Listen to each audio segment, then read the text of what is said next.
So good afternoon and welcome to the Tuesday Times Roundtable, where each week we engage in conversation around current global issues, trends, problems, and opportunities that are of interest to you.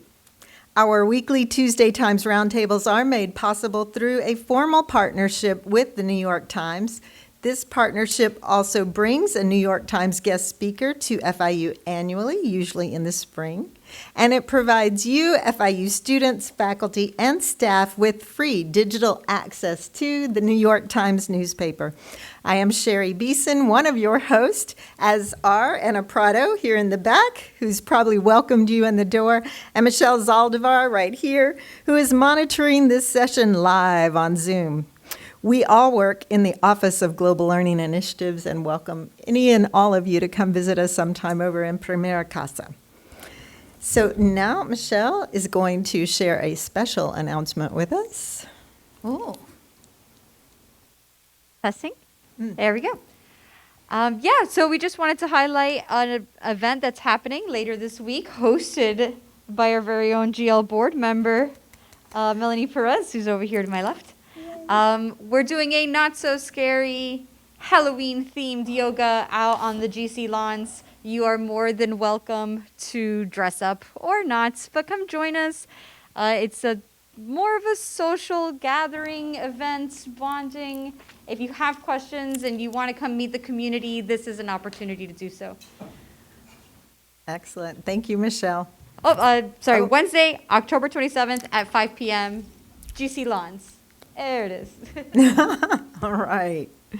So a quick reminder to all of our Global Learning Medallion students that this event counts as 1 point. And if you'd like to know more about the Global Learning Medallion program, Peace Corps Prep, or our other global learning programming, please stick around and we would love to talk with you afterwards.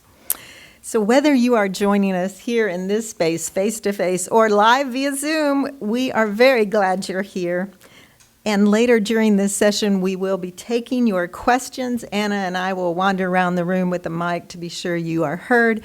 And Michelle is going to take questions that you post in the chat on Zoom.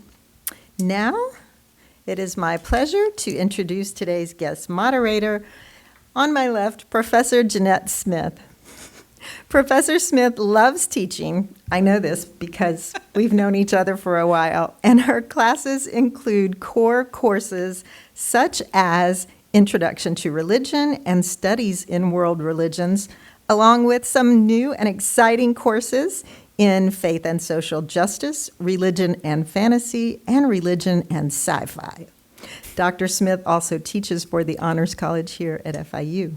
She intentionally engages her students with innovative assignments and activities, often promoting community-based learning through her involvement with several local and national organizations, including South Florida Interfaith Worker Justice and MCCJ Interfaith Clergy Dialogue, and the National Council for Occupational Safety and Health.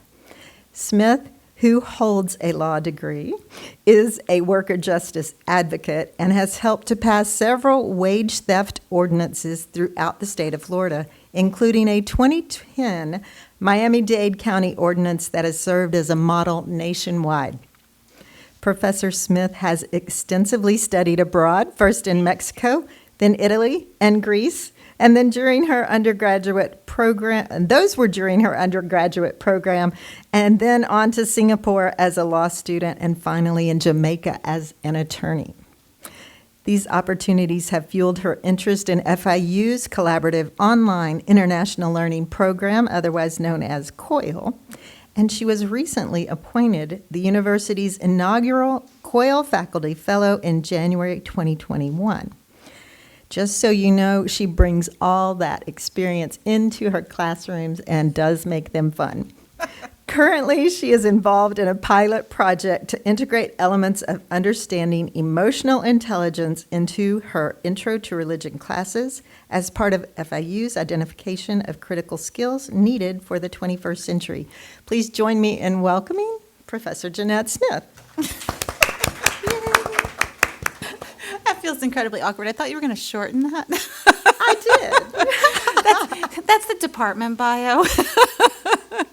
Anyway, I'm actually thrilled to be here today, and I'm going to introduce you to your two panelists for today, and then frame the article a little bit, because I'm assuming, like many of my students, perhaps you haven't had quite enough time yet to read the article, so we all want to be on the same page. Anyway, so up on the screen, you see the Reverend Wilfred Allen-Faiella, often called the Reverend Willie by her congregants, so wave to her so she sees you.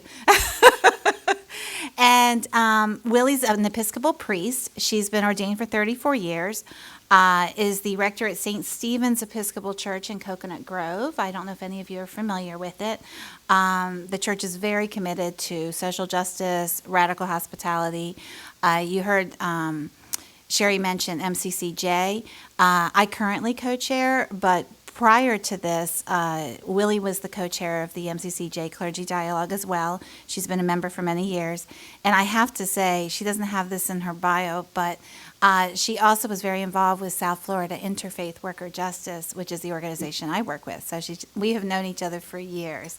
And I can always count on Willie when there's something of justice-oriented that we need to talk about or do something about in the community. So, Willie, thank you for being here. My pleasure. Now, Bilal Karakira works at Baptist Hospital, but in this context is also very involved with the MCCJ Clergy Dialogue, and is the current chairperson of the board of directors for the Islamic School. The Islamic School. I was going to mix up the words. The Islamic School of Miami. In fact, he was one of the founding members of the Islamic School of Miami, and had been very involved with the Muslim community in Southwest State since 1990, and very active member of the dialogue. And thrilled that he's here today too. Originally from Lebanon, by the way, so brings another viewpoint to talk about the article. And so, thank you. Thank you very much. We're going to clap. Yay. Anyway, I want to talk to you a little bit about the article. So it's very interesting. So the broad theme for today was global perspectives on faith, right? But the article itself is fascinating because and I think it's also fascinating in light of a lot of what we see in this country. So it's focused on Muslims in France. And if some of you are familiar, just from watching the news over the last few years, there have been a lot of conflicts and there have been some issues. And in fact, Islam at this point is the second largest faith group in France after Catholicism. So that's a change. And we know when there's changing dynamics, sometimes there's pushback. France has always prided itself on being a secular society. And so there's no official endorsement of any faith tradition. Think about our separation of church and state here in the U.S. And there is a law in 1905, interestingly, which kind of laid the groundwork for that, for the secular, and that the state would never pay, for example, for the building of any kind of house of worship or anything like that. Interesting note for you is that France is made up of what are called departments. And so some of the islands in the Caribbean, for example, may still be part of France. French Guiana in South America is still part of France. When that law was passed in 1905, it didn't apply equally to all of the parts of France. So in Guyana, for example, French Guiana, the official church is the Catholic Church. A lot of people don't know that. We don't hear that spoken about. What this article delves into is the fact that there's more of a push, and there was a law that was passed earlier this year to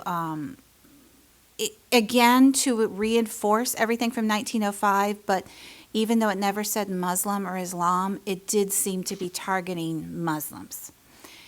The article brings out something really fascinating, though, is that in contrast to civil society, like women being told they can't wear the burqa and things like that, or they can't wear a headscarf, in the military, on the other hand, and there was a really wonderful quote that I just want to briefly say because it spoke to me, is that in the military, the state has a moral responsibility to provide professionalized religious support to its military.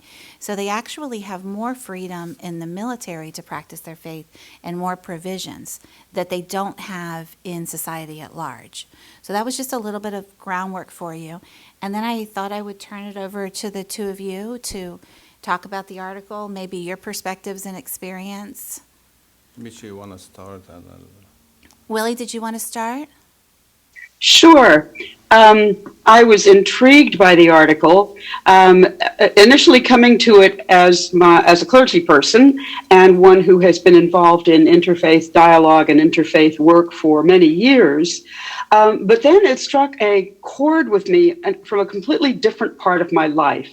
And that was before I went to seminary. I was a community theater director.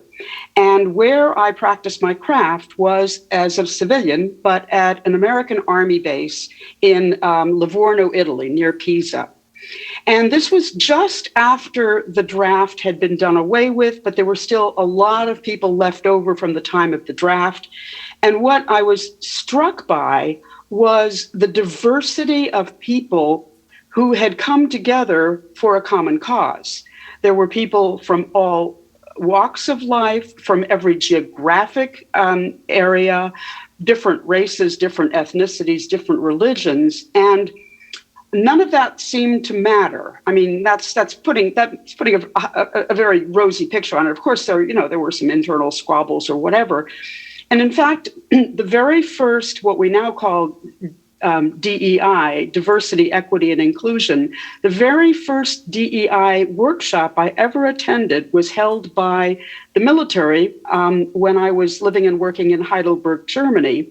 And it was a workshop on inclusion and diversity and understanding our differences. And it was, the Army had a lot invested in this because in the time of war, you don't question who is in the foxhole with you or how they worship.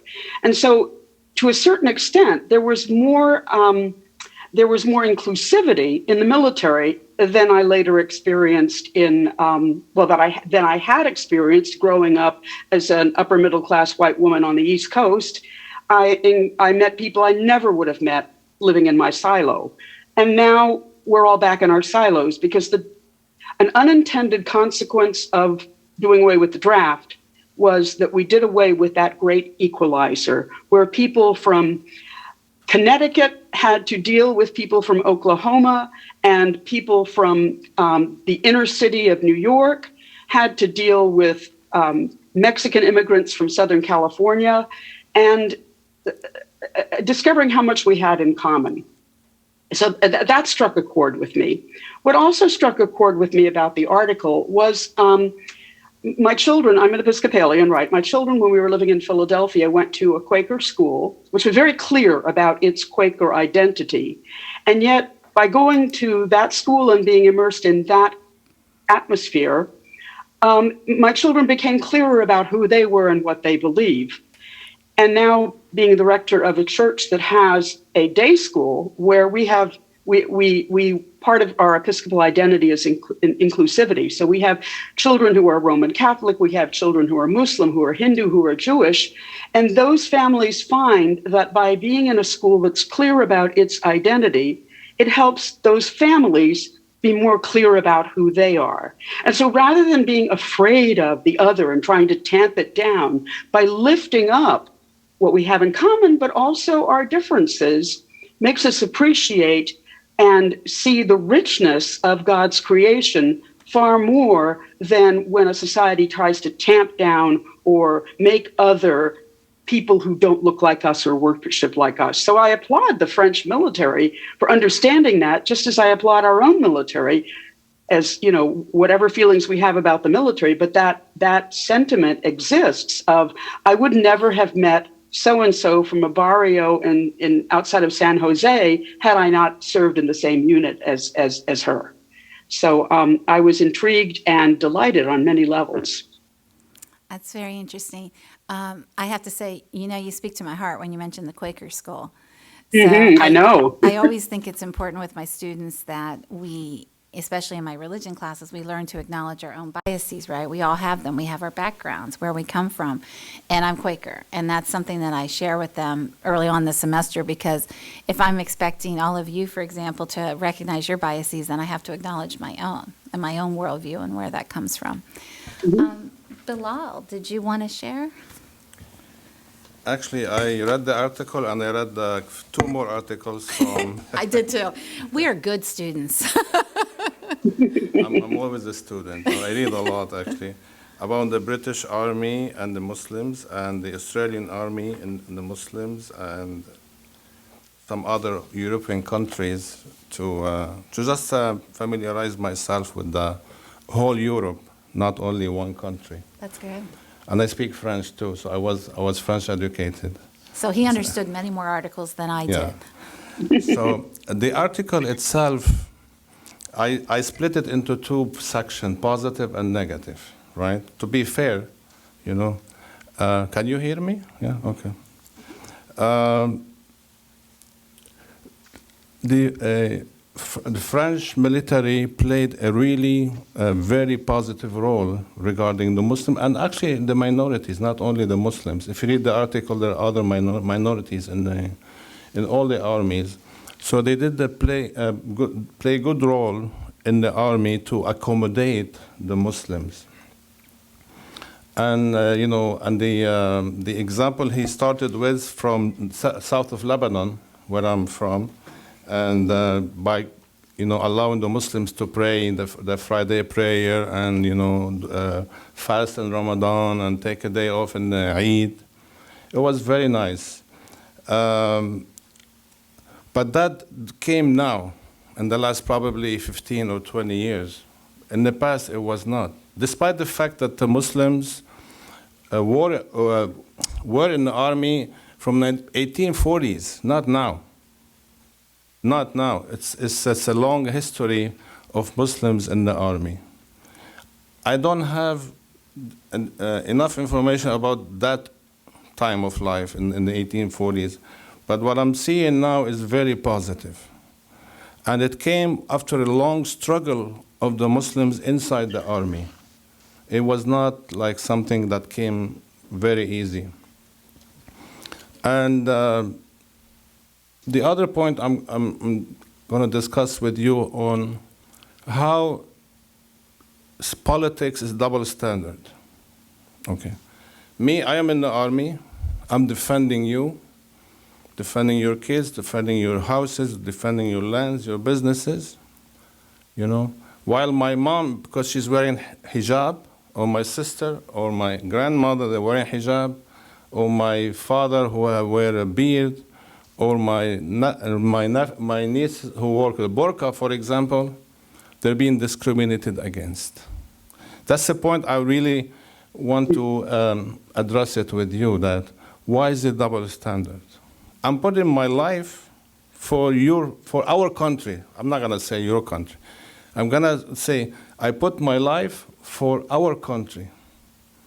I'm defending the land, the people, and everything in this country. In France, I meant.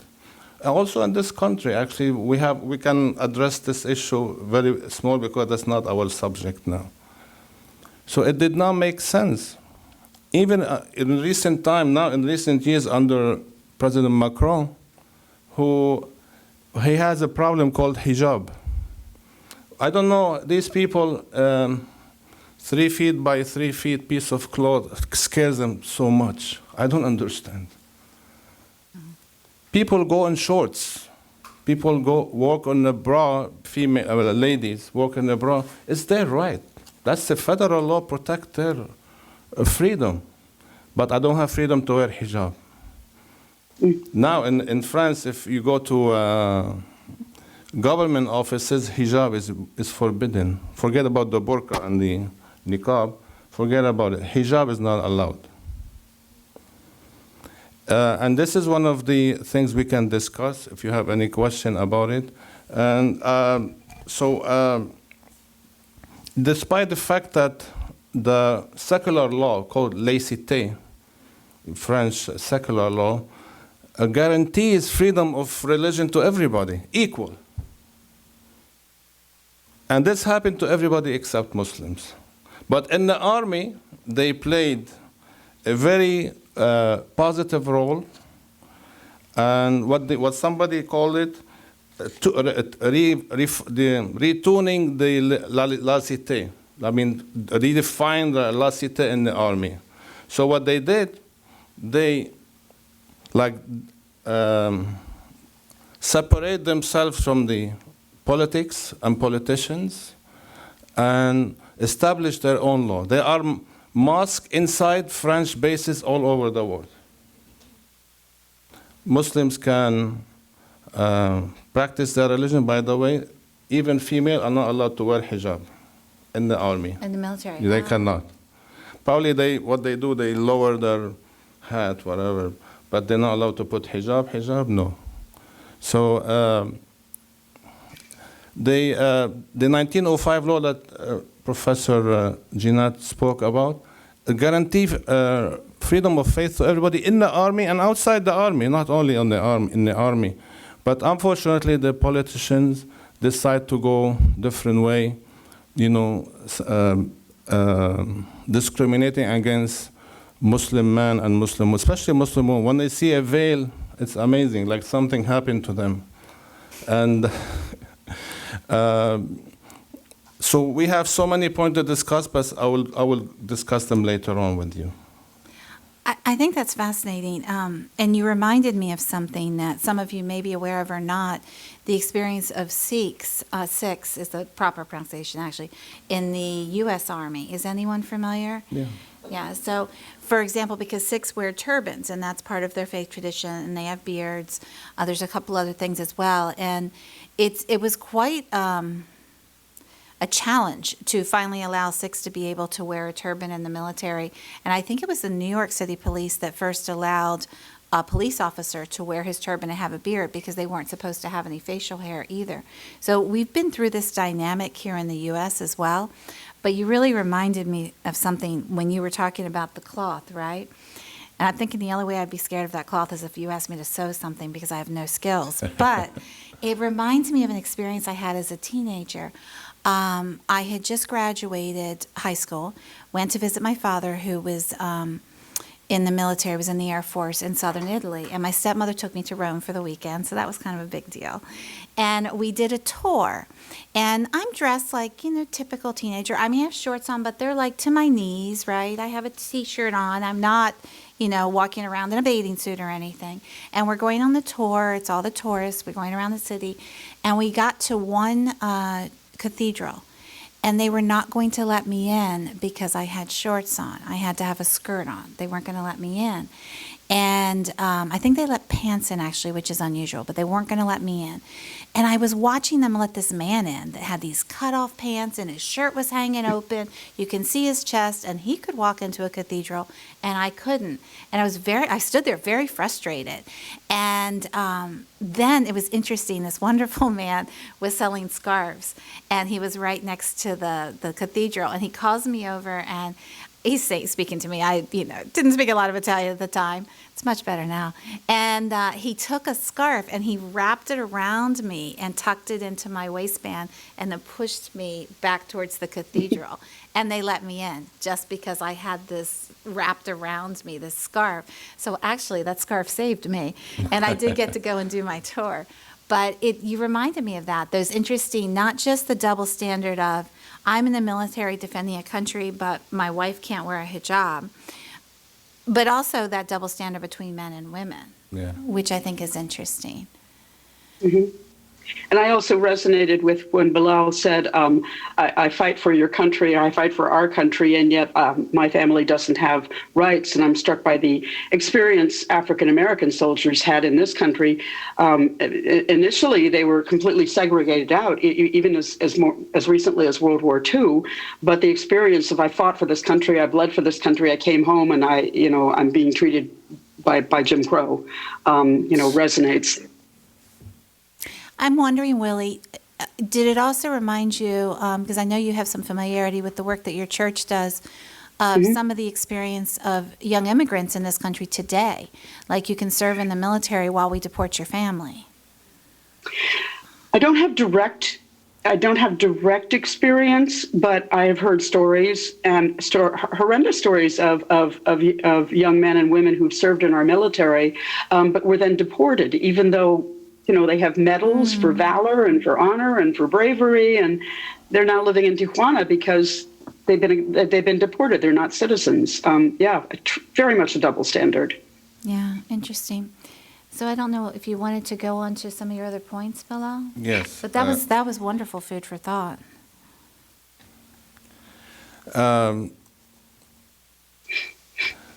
Referring to the point that Willie spoke about the American Army. American Army was the earliest army in the world to accommodate black and Muslim and other, but they were the earliest. Yeah. It was not late, but still the earliest. late, Yes, but they're the earliest because I really printed so many articles from Europe and other countries. Forget about the Middle East. He's but, going for extra credit.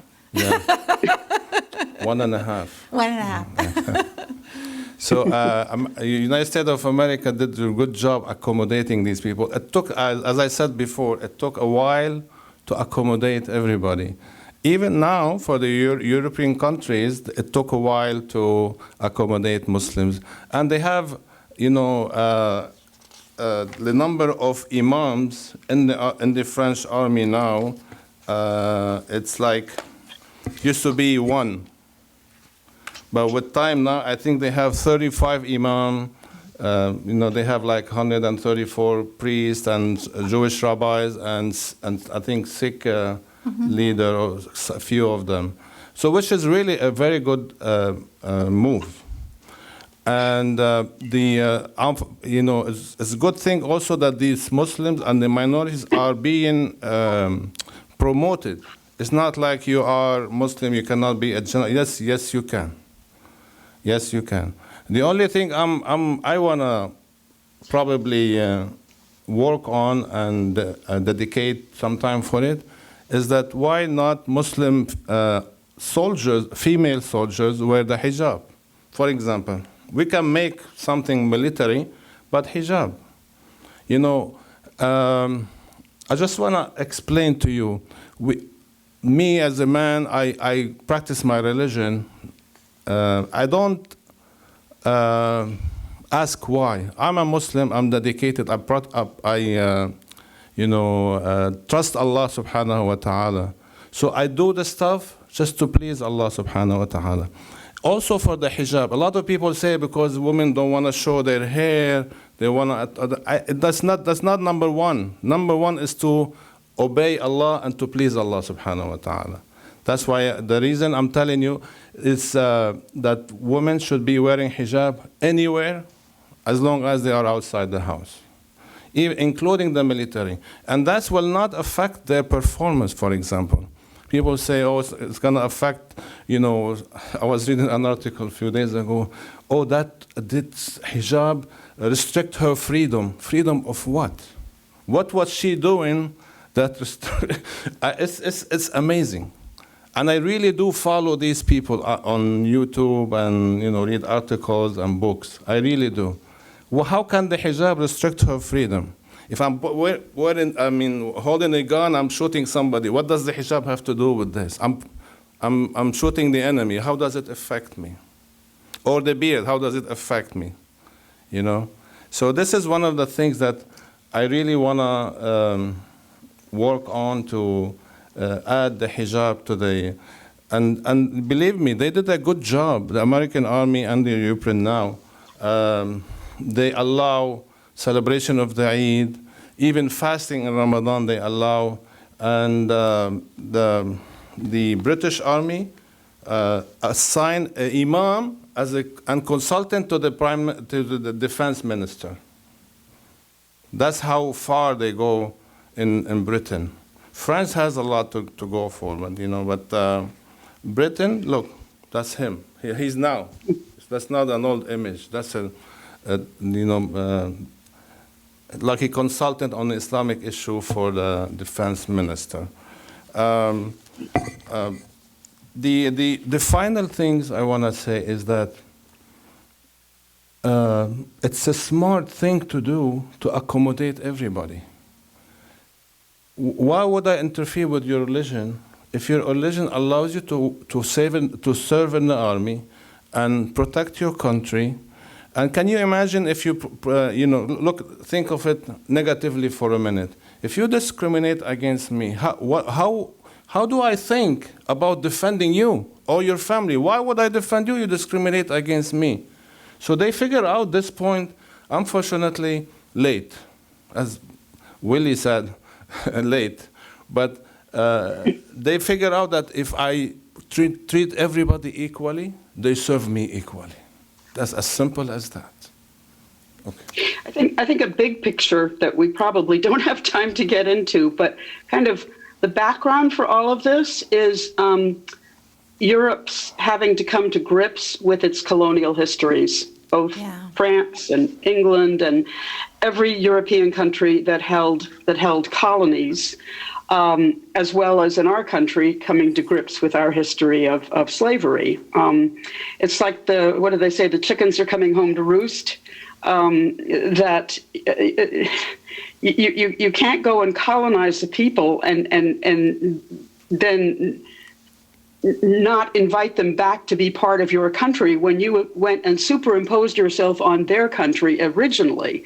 It has to go both ways, and I think Europe and the United States and the whole Northern Hemisphere is coming to grips with all of this, or has to come to grips with all of this. What was our role historically in creating all of this?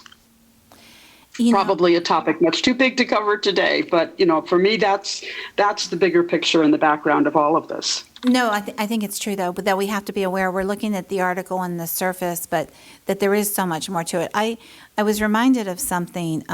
We were commending some of these militaries for the steps they've taken, but as you heard Sherry mention earlier, I studied in Singapore. Now, I don't know how many of you are that familiar. I almost want to take a head count about who even knows where it is. We're not well known for our geography in this country.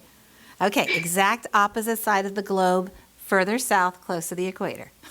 Somebody's checking his phone. Okay.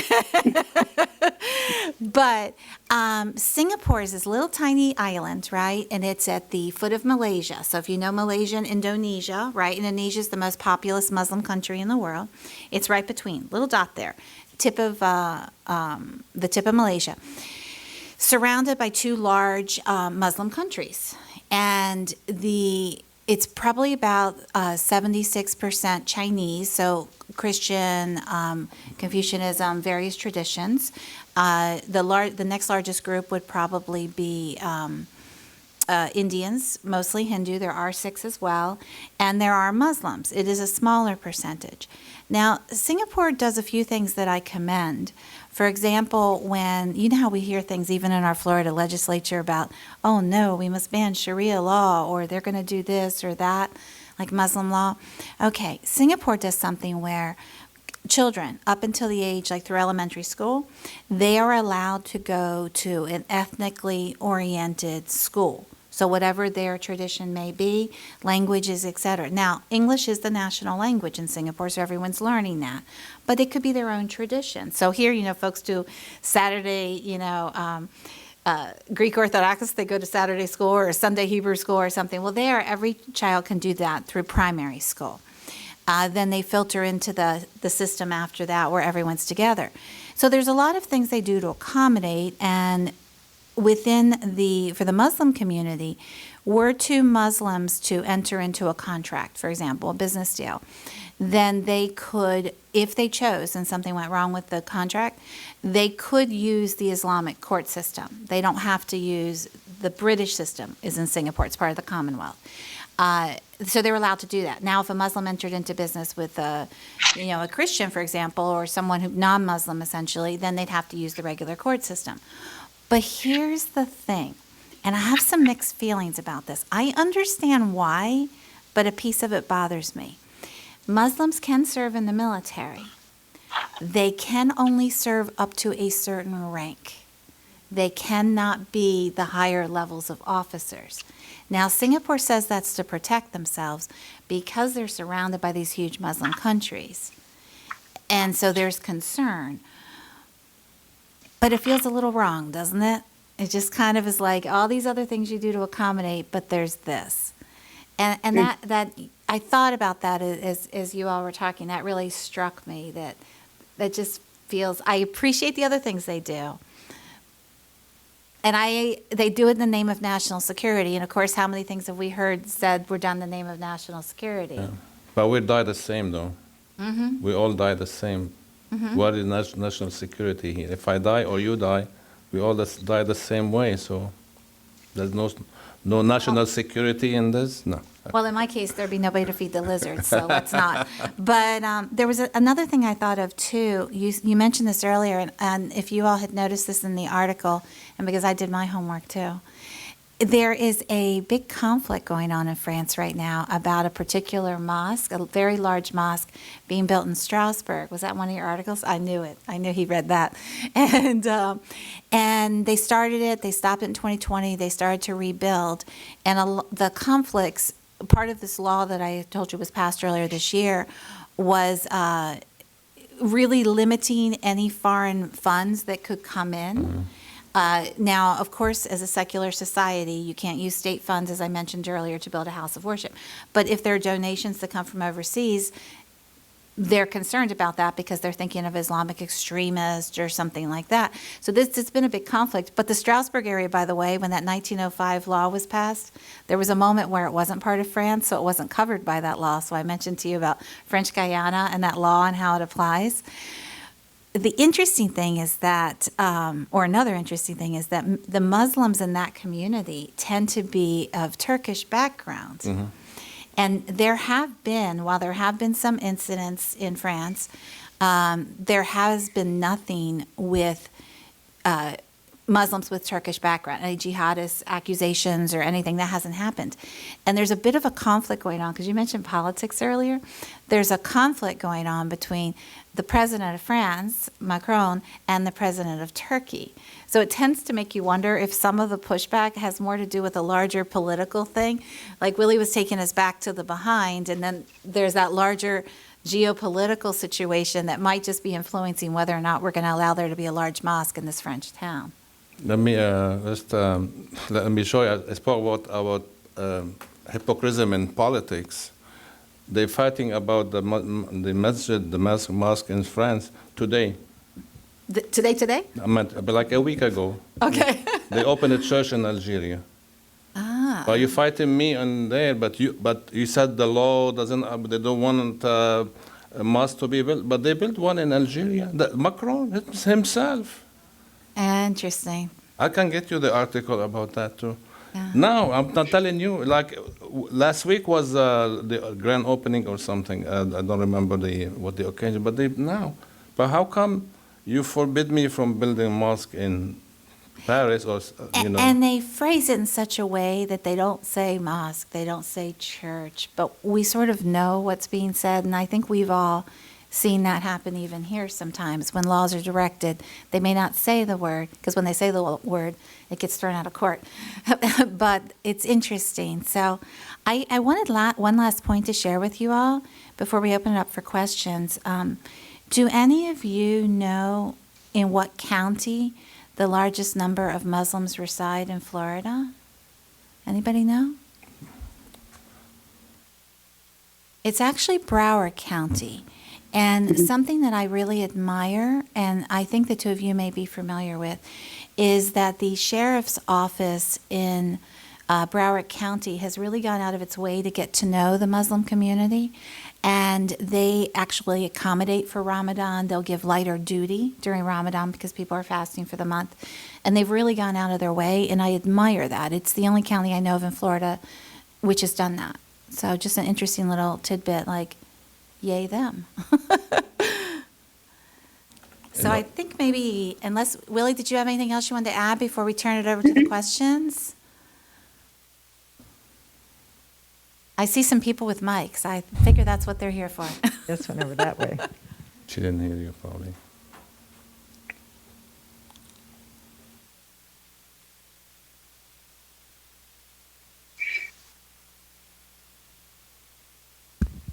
Hey everyone, can you hear Hi. me? Thank you for being here. So, as we mentioned, France claims to be a secular society, and I say that in quotations. It's called laïcité. Because they claim to be a secular society, how do they justify going about making these restrictions? how is that justified in the press? How do they justify it politically? Because to me, and I feel like any person can just be like, okay, you are not as secular as you say. So how are they justifying that? To me, you're asking me or me? But anyone. Any of the three of us. I can tell you my feeling after reading so many articles about this subject that is like, I'm not seeing you. The military is one thing and the politics another thing. I think it's a smart thing to do because I don't want dissatisfied soldiers fighting in my army. So my understanding is that you do your politics, I do my army thing. That's my understanding from the articles I read. I think, I don't know, not inside their heads. I would suspect from what I've read and what we see even here, that they justify it by saying, well, that just happens to be what's occurring, but that's not our intention. We are a secular society. These are our values. This is who we are. And if it just happens to be affecting this group more than another, then that's an accident.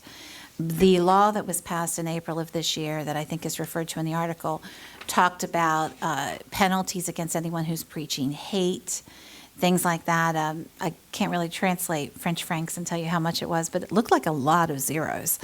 And but it was focused on the idea of limiting that, and we know what they're trying to discourage. We get it. But it's also quite obvious that they're targeting particular groups just because of their faith tradition, when those particular Muslims don't even have a history of what they're guarding against. But I would suspect that's it. They say, oh, that's an unintended consequence. That's my guess. I can tell you also, just what it says. The right approach to consider laicite was secularism as a principle, not as an ideology.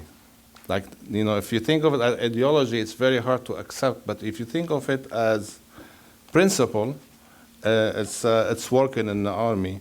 And the other one said that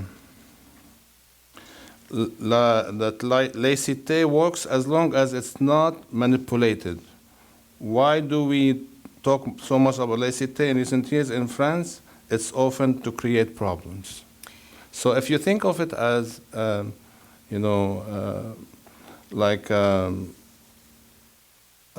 would think is like we have to do it. It's not an option to me, in my opinion. We have to do it, but not as ideology, because this political system is one way and the army system in another way. So we look at it as principle, not as ideology. It strikes me as a manufactured culture war, which we also see here. That's what it strikes me as. And the article did touch on the fact that there are other countries in Europe are having issues with folks that are more extremely on one political side than another. So it strikes me as again, it could be that manufactured culture war like we have here. Does that help? So now I have like a follow-up question. Because you said it's a culture war, so if women come into a government building, they have to take a hijab off. Does that mean if someone else is wearing a crucifix or the Star of David, they have to take that off? No, right? Yeah. Correct. So they don't. No, I mean, You made your point. like, I just wanted to clarify. if a Sikh priest goes into the building with the turban, it's okay, but women with hijab, not okay. And if we have, we don't want to go outside the subject. I can tell you stories what happened to women with hijab throughout the world. But yes to your question. You're right. Spot on. Thank you.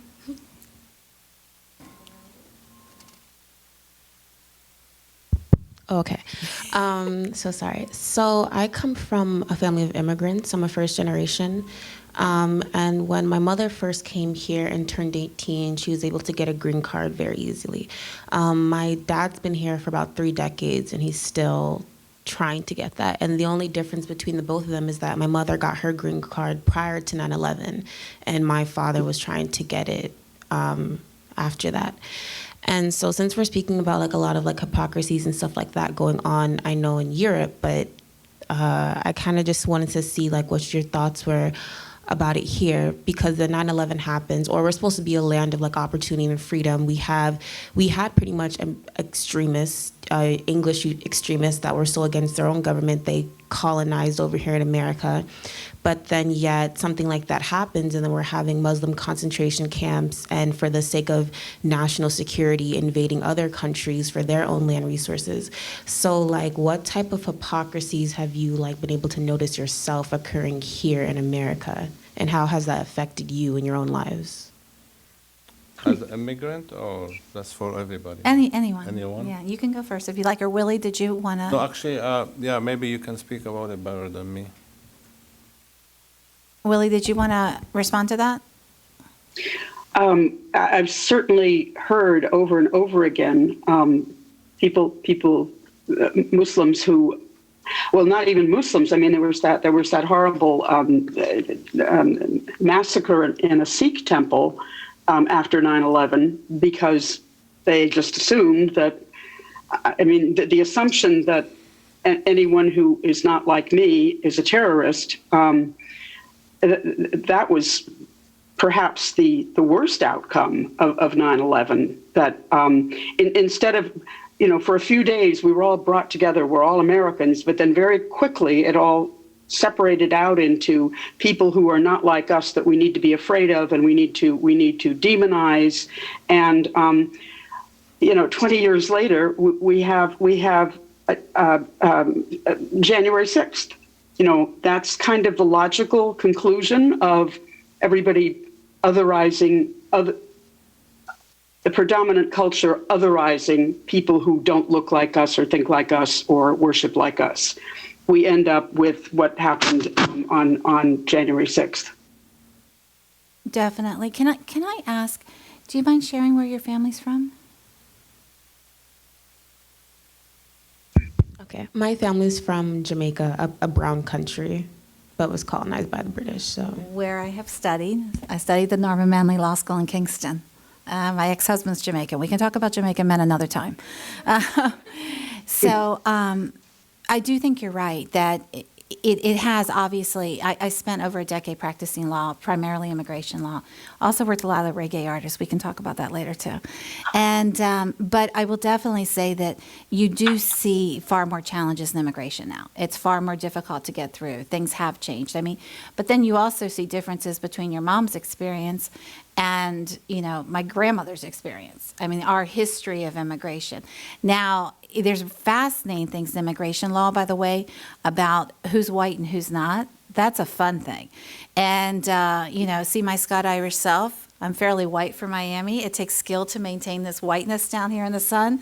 Once upon a time, it was the Irish weren't white. So it is interesting how race has also played a part in immigration of our history. And there was, I think it was a Syrian gentleman pushed forever to be defined as white when he was trying to do his immigration status. This was like early 1900s. So I think you are right that it's an issue. And I think we see it all the time all around us. We hear people talk about young people, the dreamers who, came here when they were little kids, have grown up here. We all in theory think, why, yes, of course, my Spanish is better than most of theirs. Yes, they should stay. But we can't quite get it through with politics. There's that part about who we are morally, who we believe we are, and then what actually happens in our day-to-day. And I think we like to declare who we think we are. I mean, we have a Statue of Liberty, our tired, our poor, and I don't know why. I don't think, by the way, that it's just because of the former president. I think he encouraged and tapped into something that was out there, but I feel like it's been there a long time, and it's just coming to place. And I think it goes to what Willie said about othering. I will share one experience with you, though, not here, but one of my students had. Young woman grew up here, Chinese descent. Her mom is Han. Her father, I cannot remember. It's not Uyghur. It's another Muslim group in China. She, for years, would go to visit her grandmother. She and her mom would go to visit the grandmother in China. No problems. Then she hits a certain age. She hits 12, I think it was, and her identity card is now an individual identity card. She's not on her mom's, and it lists her as Muslim because her father is Muslim. And they were in a part of the country to visit the grandmother, and they're at the train station. She was pulled away by the security, we'll call them, at the train station. She was pulled separately from her mom and her grandmother, who were really upset and like, what are you doing? 'Cause she's a kid. She's a little girl who grew up in the U.S. And she was pulled to the side because it said she was Muslim. What are you doing here? You're Muslim. Why are you in this part of the country? What do you want to do? A 12-year-old child visiting her grandmother from the United States. So there are worldwide problems. And if you've looked at the Rohingya in Myanmar and that situation and dynamic, there's just so many problems. And it's ethnicity, it's religion. I mean, we could go on and on, and I don't want to do that today, but I think there's lots of opportunities to see discrimination, and I do think it all stems from the othering. And any of you, if you're anthropology majors, we talk about othering a lot. As soon as you have othered somebody, then it's easier to not recognize them as human and not like you. And if we look at the history of this country, I had this conversation just yesterday in one of my classes about slavery in the United States, and when slavery people started to speak out, like what causes that first person to speak out? Because while it might not have been acceptable, it was accepted. What causes that first person to say something? What's the click? And I tell them a story, which I won't go into here, about Quaker, because that's a history that I know. And when he, the first action he took, and one of the conclusions that my students come to when they think about it and we talk about it is empathy. As soon as you realize that this other person is as human as you, that's, I think, when you can start to make some change. But without that, without empathy, I don't think it can happen. Sympathy is certainly not enough. It's empathy. I think your question is really related to the subject. If your father's in the military, they will accept him. Yep, I'm telling you for a fact. If he served in the military, they will give him a green card and eventually citizenship. So Not it is related necessarily. to my subject. Yeah, it is. If you serve in the military, you will guarantee a green card. Not necessarily. There are a lot of veterans who've been deported. I will say, yes, you're both right. It had to do with things that had occurred, like some sort of charge or something, some sort of criminal charge, even Yes. if minor. So you're both correct. And again, Okay. that's an inequity too. You're both right, though. Did we have other questions? Okay. Yeah. First of all, thank you so much. This was absolutely fabulous. So as individuals, what can we do? What kind of actionable items, what things can we support? What things can we look out for to bring awareness and equity and cross this line, right, that so many people have tried to draw in the sand? Let me let each of you speak first. Go ahead, Willie. It's a journey, and it's about learning to see with different eyes. It's about deep listening to the experience of other people and asking myself, what if? What if? And in my sermon this past Sunday, which was about Jesus healing the blind beggar who wanted his sight back, and I talked about sight can be physical, but I think the kind of sight that we're talking about here is much deeper than that. It's spiritual, it's emotional, it's psychological, it's sociological. And to just continue listening to each other and ask ourselves, what if? And I shared a story, a brief story, when some scales started to fall from my eyes to see and understand and feel what people who don't look like me go through. I was driving to work. My church is in Coconut Grove. I was running late. I took a shortcut through Pinecrest, which, as we all know, is a very wealthy, white, predominantly white neighborhood. And I was speeding. I wasn't, 50 miles an hour, but I was 10 miles over the speed limit. And a cop caught me. And, as he was walking over to me, I got my documents ready and rolled down the window. And he said, you were going over the speed limit. And I said, yes, sir. I'm so sorry. Would you like to see me? He said, just see that it doesn't happen again and have a good day. And in that moment, it hit me like scales falling from my eyes. If I had been a 25-year-old Black man, it would have gone very differently. So I think the beginning is to start to wonder and ask, and don't expect other people to do your work for you. There are a lot of books, there are a lot of materials, there are a lot of conversations that can be had, but just start seeing with different eyes, and then you'll see the world very differently, and you'll be compelled to act. You know, our constitution here is a beautiful tool to use to achieve what we want to achieve. Believe me, this constitution is beautiful. The problem is not the different interpretation of the constitution. That's what the problem. But there are many points, but for the sake of time, I'm gonna just mention one point: education. Educate people about yourselves. I'm gonna tell you a real story happens to me. Like, do you remember when the incident happened in San Valentino in California, and the two husband and wife? Yes. Okay. Yeah. At the lunch. Exactly. I am a nuclear medicine technologist at Baptist. You know, we inject radioactive isotope in the vein and to color the body looking for cancer and other stuff, right? So I was looking with my patient at the TV, and they mentioned the incident, right? Immediately he said, those explicit Arab terrorists, right?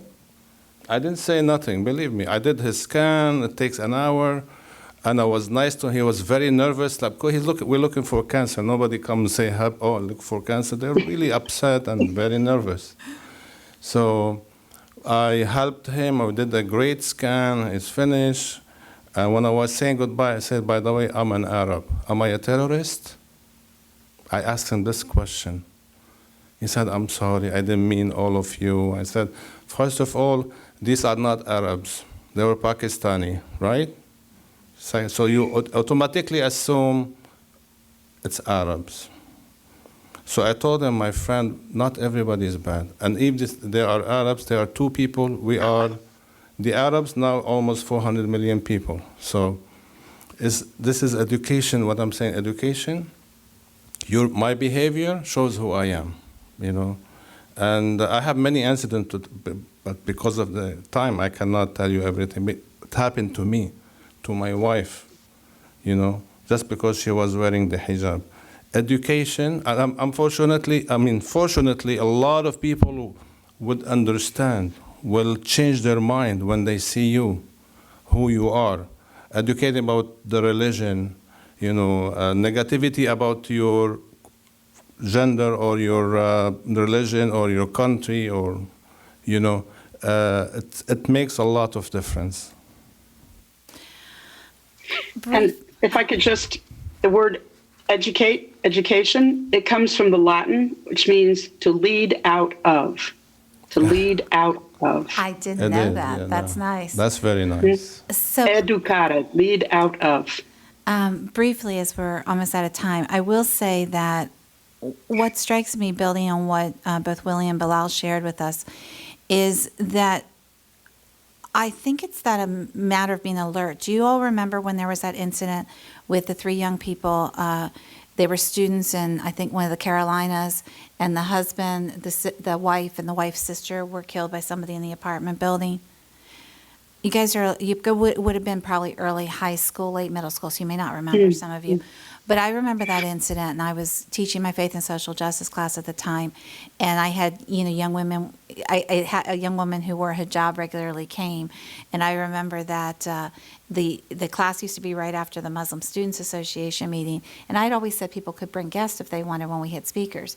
So oftentimes I would have several young women come in together right after, friends of hers, and I remember a wonderful man, I won't mention his name because he's nationally known now, who was there speaking about something with an interfaith organization that, let's face it, was Christian with one synagogue. And he, when they walked in, he says, "Oh my, but a lot of Muslims here." And I said, yes, we're very popular in the Muslim community. And he says, I see that. But it was interesting because he's a good man, but it took him aback a little because it was something he wasn't familiar with. And I remember I was very struck by that incident because I have these young women in my class every day, and I didn't want them to be unsafe. And I started posting a picture, of a young woman in a hijab, like everywhere. Like, does this scare you? It doesn't scare me. I was really surprised when someone I respect a lot from Jamaica, a professor at another university who I knew from grad school, contacted me on Facebook Messenger, somebody I would have assumed would not have had these fears. And she reached out because she said, you seem like, you wouldn't be judgmental, but don't you think they're violent? Like, she had real worries. And we were able to talk that through and open her mind a little bit. So I think not just opening our own eyes, but being aware and looking for those opportunities where in a non-defensive way we can help other people open their eyes, I think is really useful. I guess that's it for us. Yeah. Thank you guys for coming. Thank you. Thank you guys so much for presenting today and helping us think about how to be more accepting of others. And I think one of the takeaways here is when we are more accepting of others, then what they bring is their everything, right? If we are equally accepting of others as we hope they are of us, then we'll bring our best. I hope we take today's conversation and multiply it across each of you and start that conversation with our friends, family, colleagues, because we need to continue it, right? Thank you all so much for being here and for presenting today. I really appreciate your invitation. Thank you very much. Me too. Thank you.